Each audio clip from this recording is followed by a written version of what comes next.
Europe 1, 6h26 en ce 25 mars 2015. Aujourd'hui dans l'histoire, bonjour Franck Ferrand. Bonjour Maxime. Vous êtes donc le 25 mars 1932. Exactement, à New York pour la première de Tarzan the Ape Man, l'homme singe.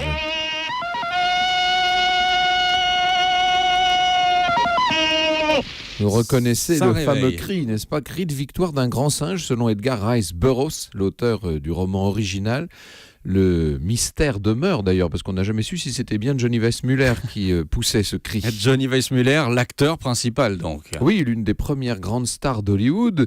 Il était pourtant mal parti dans la vie, ce Johnny, fils d'immigrés hongrois. Il arrive en Pennsylvanie à 7 mois. Il affronte la poliomyélite à 9 ans. Son médecin l'encourage à pratiquer la natation. Or, non seulement il guérit, mais il devient le champion des bassins. En 1924, il participe au JO de Paris, où il décroche la médaille d'or pour le 100 mètres nage libre, qu'il accomplit en moins d'une minute. Et grâce à ça, il se bâtit un physique de Tarzan. Exactement.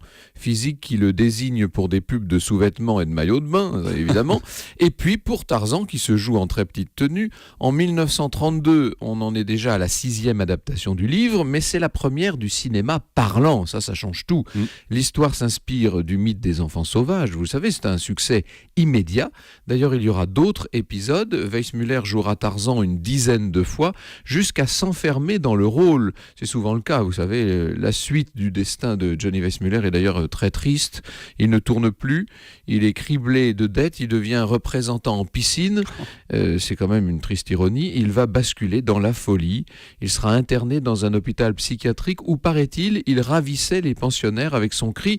Mais ça, ce sont sans doute des histoires. Oui, l'histoire, on la retrouve avec vous tout à l'heure à 14h sur Europe 1. Oui, on évoquera la saga inouïe d'un grand magazine, Paris Match. Au cœur de l'histoire, ce sera donc à 14h sur Europe 1. Merci beaucoup Franck Ferrand et à tout à l'heure.